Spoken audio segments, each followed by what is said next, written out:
Sanksi menanti Kapolsek Baito dan Kanit Reskrim atas dugaan pelanggaran kode etik. Kapolsek Baito, Ibdami, dan Kanit Reskrim, tengah diperiksa oleh Kabid Propam Polda Sulawesi Tenggara, Sultra, terkait dugaan pelanggaran kode etik. Pemeriksaan ini berkaitan dengan indikasi permintaan uang sebesar 2 juta rupiah yang diduga dilakukan oleh kedua oknum polisi tersebut dalam penanganan kasus penganiayaan yang melibatkan seorang guru bernama Supriyani. Kombes Pol Moh Soleh, Kabid Propam Polda Sultra, menjelaskan bahwa pemeriksaan terhadap Ibdami dan dilakukan untuk mendalami dugaan pelanggaran kode etik.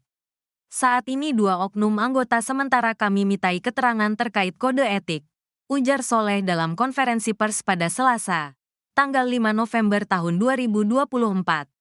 Soleh menambahkan, meskipun sedang diperiksa, keduanya tetap menjalankan tugas di Polsek Baito.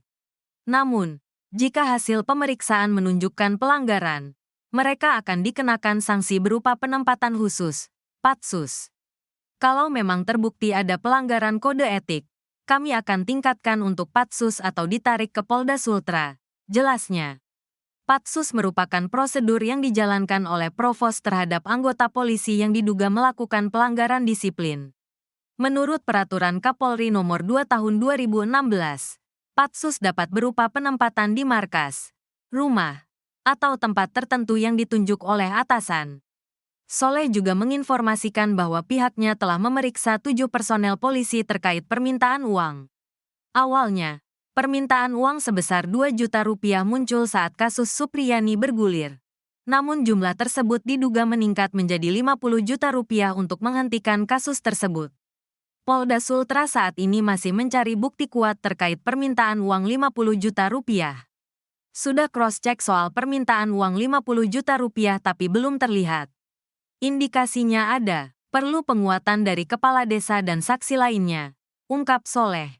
Dalam upaya klarifikasi, sejumlah saksi, termasuk Kepala Desa Wonua Raya, Supriyani, dan suaminya, telah diperiksa.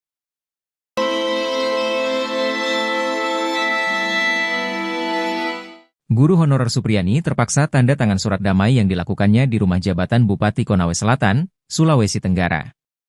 Atas hal tersebut, Supriyani pun mencabut surat damai itu dan merasa tidak ada kesepakatan perdamaian apapun dengan Aibda WH dan istrinya.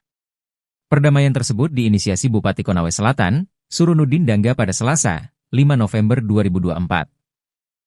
Pada momen itu, beredar ramai di media sosial, video viral yang menunjukkan Supriyani bersalaman dengan orang tua muridnya. Tak hanya itu, guru honorer 16 tahun ini juga memeluk istri Aibda WH, menandakan keduanya saling memaafkan atas hal yang terjadi.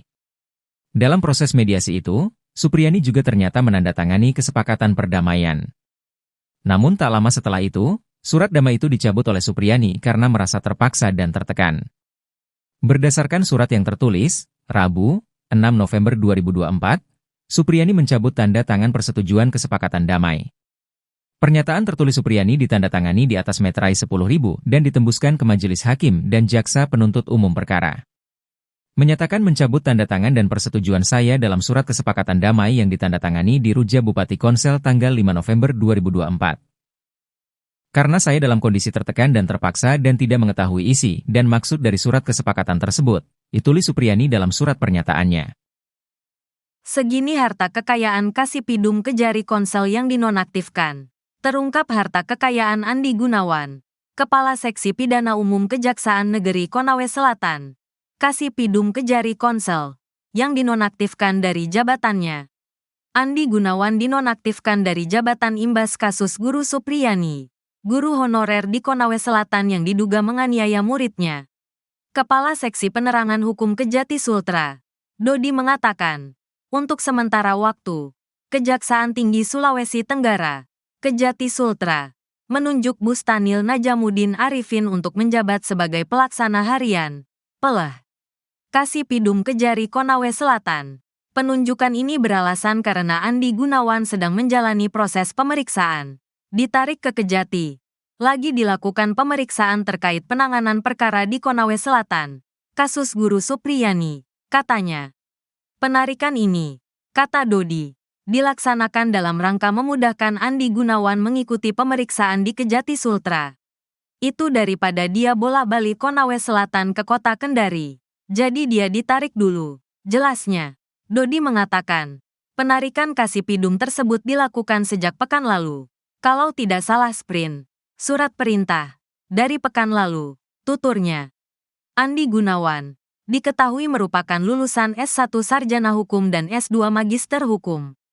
Merujuk laman lhkpn.kpk.go.id, Andi menduduki jabatan tersebut sejak 2022. Sebelumnya, kasih tindak pidana khusus di tempat yang sama. Andi terakhir kali menyerahkan LHKPN pada tanggal 31 Desember tahun 2023. Dia tercatat memiliki harta sejumlah Rp1.125.400.000.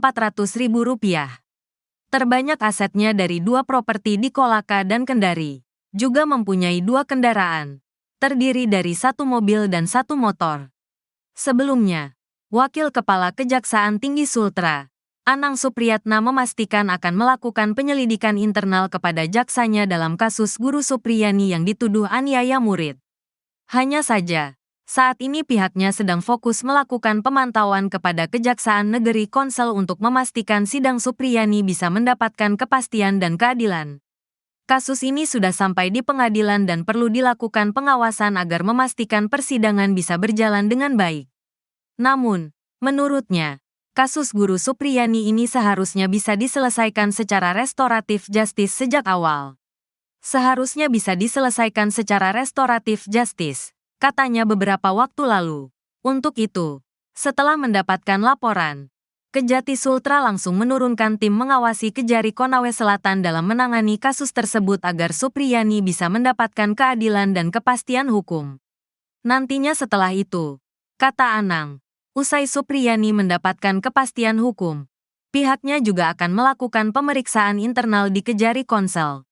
Apabila ada kesalahan pasti kami akan mengambil tindakan di internal kami, katanya. JPU cecar saksi soal uang penangguhan penahanan dugaan adanya permintaan uang penangguhan penahanan Rp15 juta kepada Guru Supriyani membuat Jaksa Penuntut Umum, JPU, Kejaksaan Negeri Konawe Selatan terusik.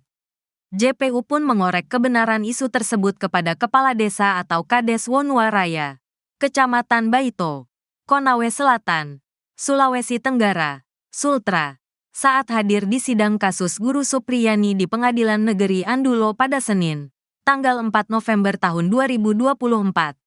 Seperti diketahui, isu adanya permintaan uang penangguhan penahanan itu awalnya diungkap kuasa hukum Supriyani, Andri Darmawan.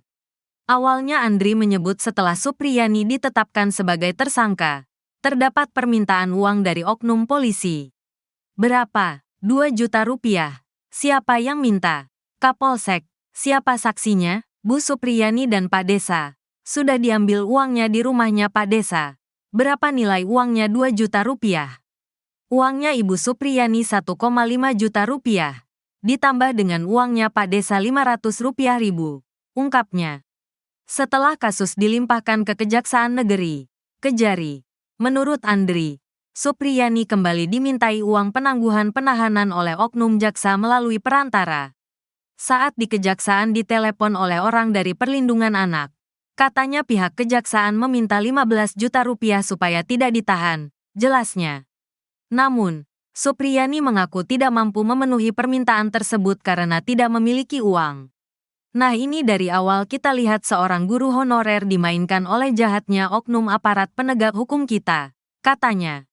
Terkait hal ini, JPU pun mencecar Kades Wonuwaraya, Rokiman.